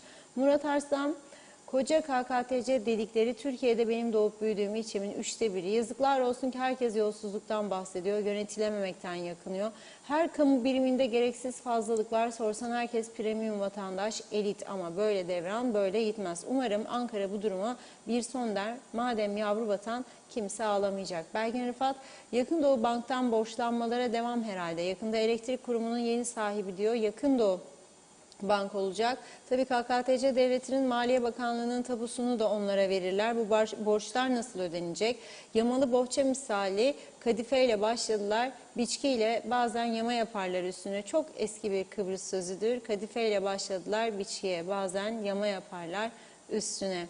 Evet, Şenay Hilmi de iyi yayınlar dilemiş. Londra'dan sevgilerini yolluyor. Fatih Aztekin de. Günay Şeher'le biz neyin peşindeyiz? Ülkenin güzel günleri ne zaman gelecek acaba? Hep konuşuyoruz diyor. Bakın sağlık önemli diyoruz ama sağlığı geliştirmek için çaba harcamıyoruz. Beyefendiler bu dünya sizin değil. Nutuklar artık geçerli değil. Toplumun suçu burada yoktur. Önüne koyarsanız halkımız da onu yapar. 45 yıldır ülkeyi yönetenler bunu bilsin. Bedeniniz toprağındır. Ruhunuz Tanrı'nındır, malınız, mülkünüz mirasçılardır. Biz neyi paylaşamıyoruz ülkede demiş. Evet, aklımızdaki şeytanlığı çıkarırsak, merhameti yerleştirirsek diyor, belki ülkeye yararı olur. Sterlin dolar yükselebilir demiş. Görevin toplumun her kesimini kucaklamak, yönetimlerin görevi. Öfkeyle yatıp öfkeyle kalkıyoruz. Her şeyimizde bozuk dünyaya nasıl açılacağız acaba demiş. Doğru giden hiçbir şey yok diyor ülkede. Evet, İsmet Ezel fiyatlar düşmez, kimse de düşüremez. Öyle güç yok dedi. Ünsal Bayburt neden elektrik kurumunu kim bu hale getirdi? Kontrolsüz büyüme mi yoksa hükümetsizliği mi? Sonra diyor sorunlar da çoğalıyor. Yazıklar olsun bu kadar ganimet demiş. Evet. Elektrik kurumunda duralım çünkü Ersem Başkanı Kubilay Özkıraç hattımızda bekliyor. Funda Hanım diyor biraz yavaş vahilim diyor da. Süper. Evet. O zaman hemen merhaba diyelim. Hoş geldiniz yayınımıza. Merhaba. Hoş bulduk. İyi akşamlar. Kubilay Bey merhabalar. Merhaba Reşat abi. Evet. Merhaba. Bugün gene gündem elektrik kurumu Kubilay Özkıraç. Ciddi açıklamalar oldu ama yönetim kurulu başkanı maaşlar ödenecek dedi. Para hazırdır dedi. Devlet ödediği gün biz de ödeyeceğiz dedi. Demek ki bu sorun şimdi hallediliyor. Da esas olan öteki mesele nasıl halledilecek? 3'e alıp 1'e satıyorsunuz. Bunun için bir çözüm var mı? Alo. Esas sorun diyorum. Alo. Esas sorun nasıl halledilecek? Çok borç var. Sesiniz gelmiyor Reşat abi. Esas sorun diyorum çok borç var. Borç. Bu borçların nasıl oluştuğu da sorun. Evet. Kurum yıllardır iyi yönetiliyor. Bunun altını çizmek gerekir. Ben hiçbir hükümetiyle suçlama gelmiş geçmiş tüm hükümetler maalesef kurumu yönetememişlerdir. Gelmiş olduğumuz noktada basın toplantısında söyledim ben. Evet. Yatırıma yönelmediğimiz takdirde, enerjide yatırıma yönelmediğimiz takdirde bu sorun 10 yıllarca devam edecektir. Görüyorsunuz her gece elektrikler bir saat kesiliyor. Bu da gerekli yatırımların yapılmadığından dolayıdır. Şimdi bir şirket bir mal üretiyor, elektrik kurumu bir mal üretiyor, satıyor, kime satıyor? Bu toplumlar var olan herkese. Kime satıyor? Devlete. Kime satıyor? Belediyelere. Kime satıyor? BRT'ye. Kime satıyor? Halka. Halk borcunu ödüyor. Bunlar kıllaştırmak gerekir. Borcunu ödemeyenler imtiyazlı kesimler. Kimlerdir? BRT. Kimlerdir? EFKAF. Kimlerdir? Belediyeler. Kimlerdir? Devlet. Belediyeler de battı. Belediyeler de battı. Ödeyemiyorlar. Nasıl olacak? İyi yönetilmiyor. Ülke iyi yönetilmiyor. Belediyeler iyi yönetilmiyor. Mesela belediyeler var. Gerçekten iyi yönetiliyor. Nasıl yönetiliyor bu belediyeler? Bir bakıyorum Mausa Belediyesi bırakın Kıp'taki olan borcunu kendi çalışanını ödemiyor. Kendi çalışanını ödemiyor. Yani Çok burada borcu var mı? Mausa Belediyesi'nin çok borcu var mı? acayip borcu var. Acayip borcu var. Müthiş bir borcu var. Ve şunu da buradan tüm toplumun duyması için söylüyorum. Devlet dairelerinde en lüks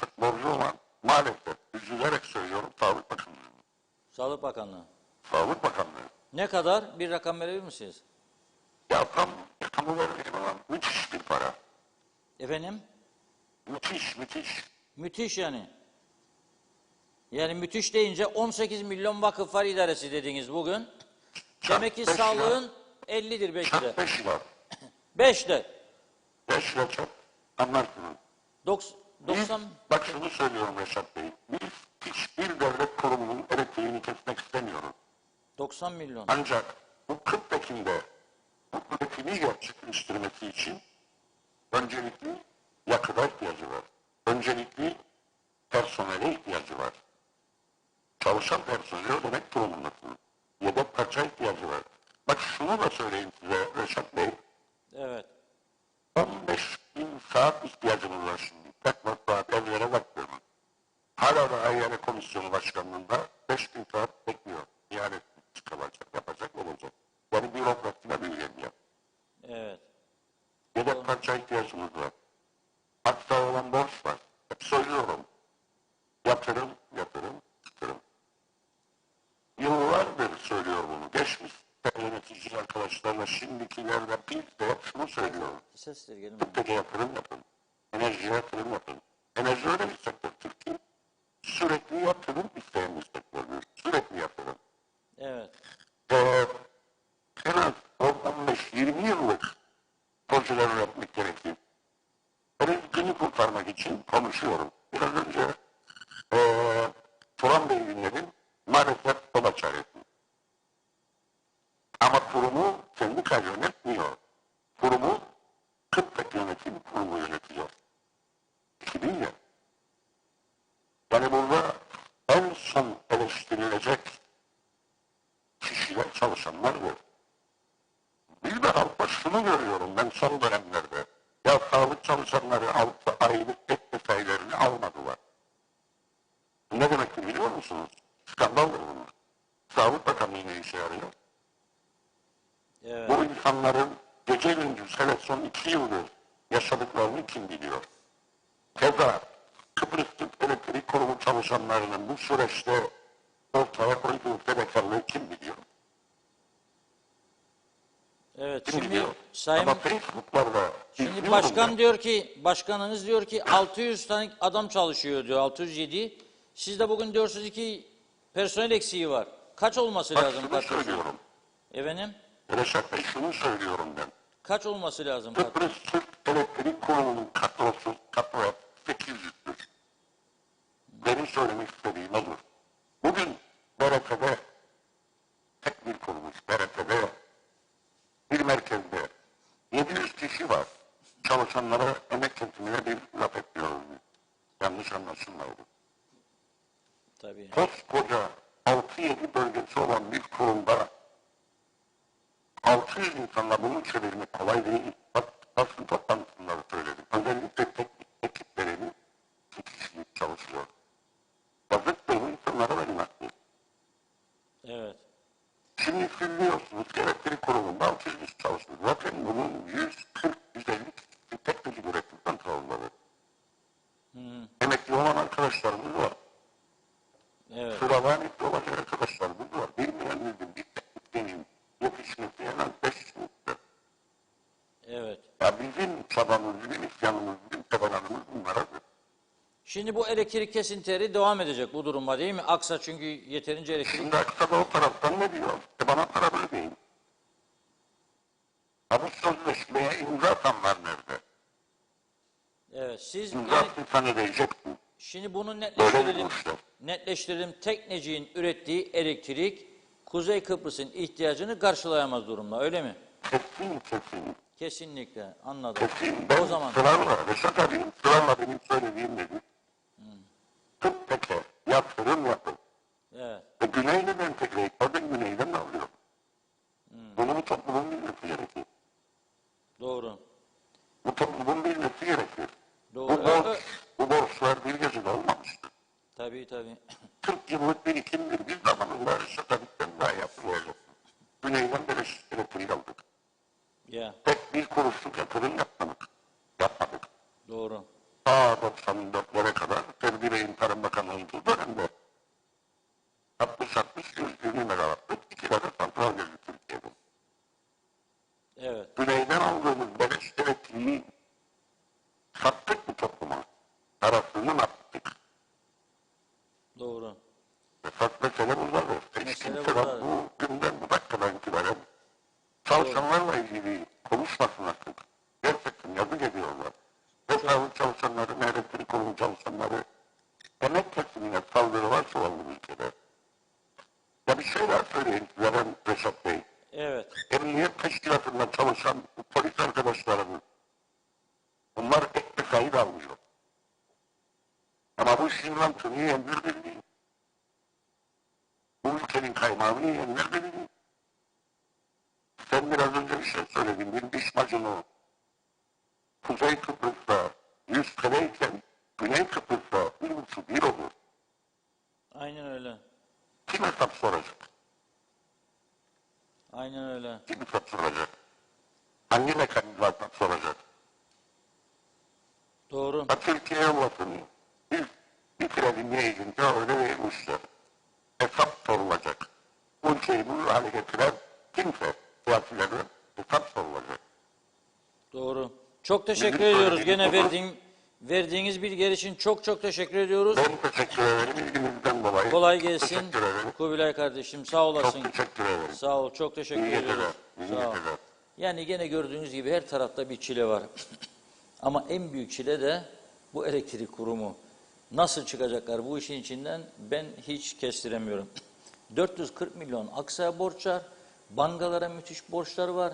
3'ü aldığını 1'e satıyor. 18 milyon vakıfa idaresi çok gördük rakamı. 5 ile çarpıyor Sağlık Bakanlığı diyor en büyük borçlu. 5 ile çarptığında 90 milyon çıkıyor bilmiyorum. Her tarafta çile. Aynen o bizden istenen şarkının sözleri gibi.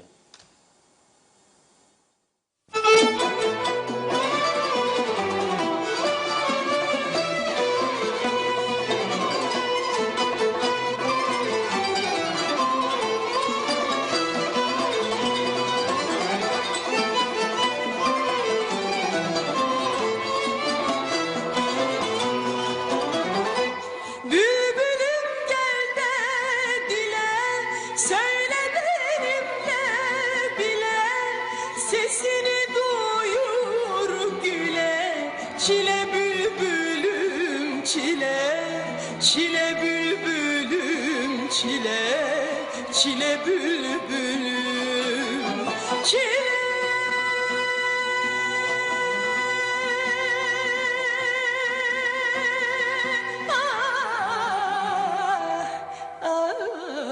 Çile bülbülüm, çile bülbülüm, çile.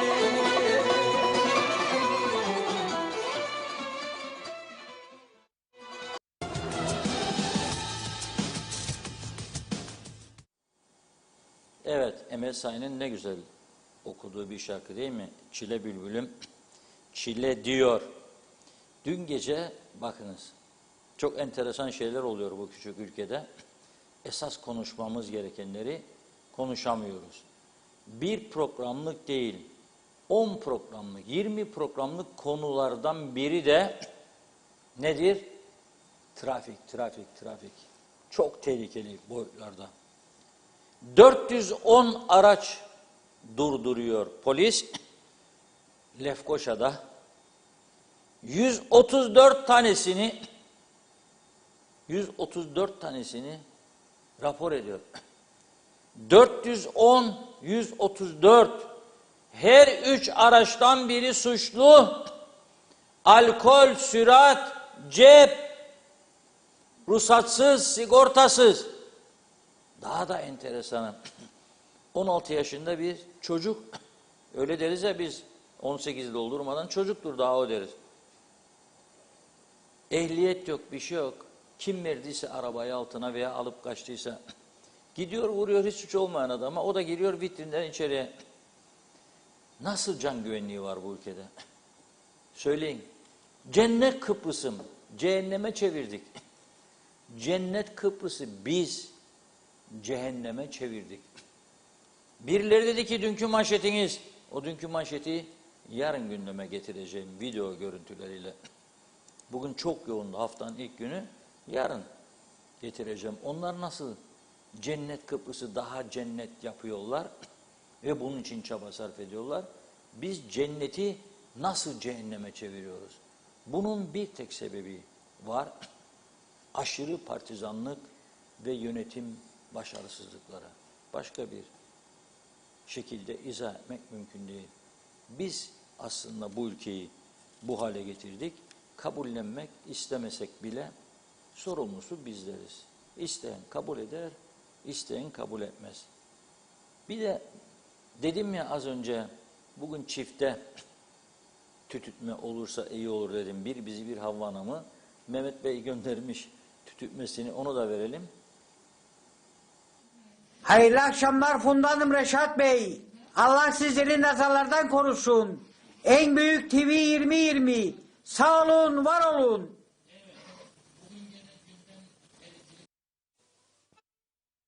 Bize şarkı.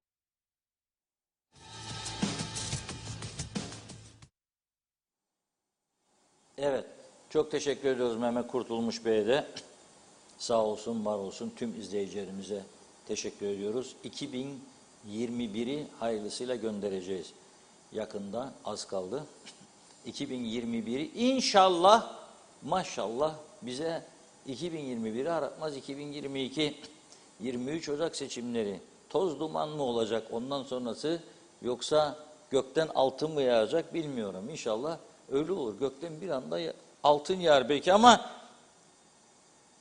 öyle bir haber geldi az önce meteorolojiden.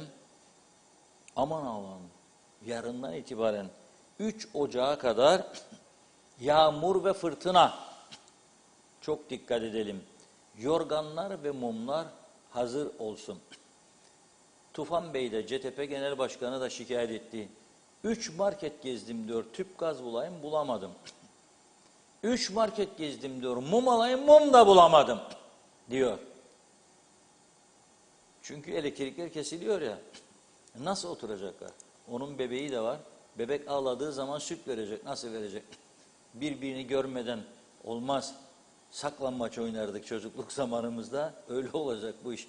Birbirini elinden çekecek insanlar, daha iyi gören, daha az göreni peşinden götürecek. Mumlar hazır olsun. Daha çok mum. Gaz tüpü varsa yedek de olsun. Artık bir şekilde bu zor günleri geçireceğiz. 1950'li yıllara, 60'lı yıllara geri götürdüler bizi ne yazık ki. Ama biraz da sorumlusu bizleri tabii bunların.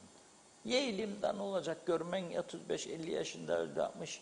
Buldun yiyeceksin, buldun yiyeceksin. Yiyeceksin ama bak sonu da var bu işin. Battaniyeler de hazırlansın. Bu arada fırtına ve yağmur gelince en güzel korunma yöntemi koltuğa oturup veya da battaniyeyi çekip bir güzel ısınmaktır. Son mesajları alalım. Evet, Alalım. son farklı isimlerin mesajlarını aktarayım. Mustafa Deveci, burası yavru vatan değil, burası kazık vatan yazmış. Melandrali Münir de diş macunu Londra'da 0.56 penstir diyor. Nurcan Uzmaner Mısırlısoy, Nurcan abla iyi yayınlar diledi. Teşekkür ediyoruz. Mehmet Ali Salih, 400 adayın derdi halk veya devlet değil Reşat Bey. Dert aylıktır. Aylık, hepsi aylığın peşinde. 27 bin küsür aylık diyor. İyi yayınlar.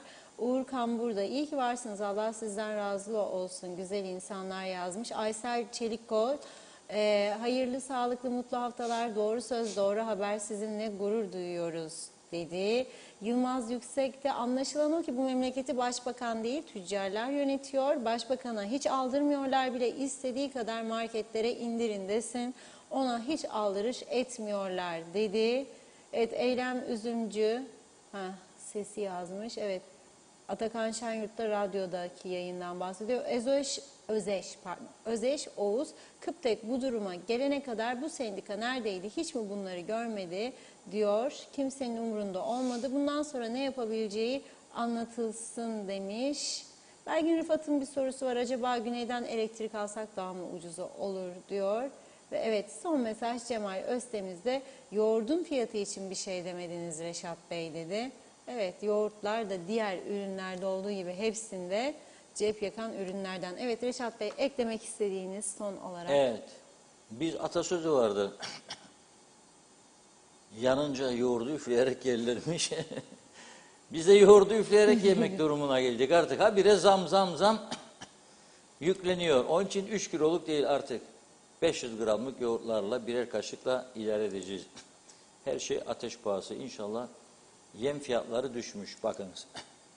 Şakayla karışık, şartlara alışık. Yem fiyatları bugün Binboğa Yem Fabrikası'nda bir toplantı yapılmış. Kemal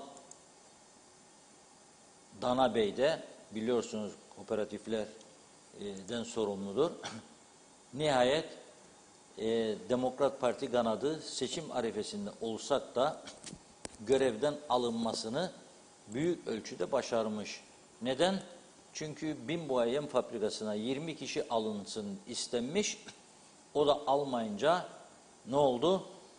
Alın kellesini dediler. Ne demek sen benim yazıma falan filan. O da almadı. Almayınca Cumhurbaşkanı'na baskı yapmışlar. Biz istemeyik bu adamı, alacaksınız demişler. Cumhurbaşkanı da nihayet direnemedi, imzaladı. 1 hafta, 2 hafta bekletti. Aman abayım Kemal demiş. İmzalamak zorunda kaldım. Yolladı. Onu da alın, onu da alın, onu da hepsini alın. Kim karşı çıkarsa bozuk düzene alın. Yani 20 kişi kaldırmaz diyor adam. Neyse bugün %15 civarında yem fiyatlarını düşürme kararı almışlar. Yem fiyatları düşünce bunun süte, hellime, yoğurda da yansımasını bekliyoruz. Sütten dilimiz yandı, yoğurdu üfleyerek yiyelim dedik ama ne sütten dilimiz yansın ne yoğurttan. İndirin fiyatları %15 yem fiyatı düşüyorsa siz de düşüreceksiniz. İnşallah, maşallah düşecek. Yine konuşacağız tabii. Yoğurdu unutmak olur mu? Evet, veda O ediyoruz. yoğurt kesesini Ayşe Hanım verdi. Bir rahmetli Musa Bey vardı. Yoğurtçu Musa çok meşhurdu. Dağıtıyor yoğurtları. Biz de çocukluk zamanımızdan hatırlıyorum. Anneme derdik yoğurtçu geldi. Veriyor kaseyi. Tabii o kaselerde yoğurt daha sağlıklı. Şimdiki gibi plastik falan değil. Kaseyi veriyor. Depozito parası da almıyor o zaman. Güvene dayalıydı bu işte. Yarın alırım Şerif Hanım derdi kaseyi anneme. Yoğurt bir günde bitmeyebilir. Mahalleye geldiğinde bağırırdı. O yoğurt kasesini Ayşe Hanım. Şimdi ben nasıl diyorum ya bazen Mahmut diyorum da kızıyor bazıları. O da Ayşe Hanım diyordu. Halbuki o mahallede oturanların hepsi Ayşe değildi ya. Benim annem Şerife'ydi mesela. Ayşe Hanım dediğinde herkes anlardı. Türklere çağrı yapıyor. Çünkü Rumlar da falan mahallede. Onun için yoğurdu her zaman konuşacağız. Yoğurtsuz olmaz. Buyurun. Ağzınıza sağlık. Çok teşekkür ediyoruz ve programı bugünlük burada sonlandırıyoruz. Yeniden görüşünceye dek hoşçakalın.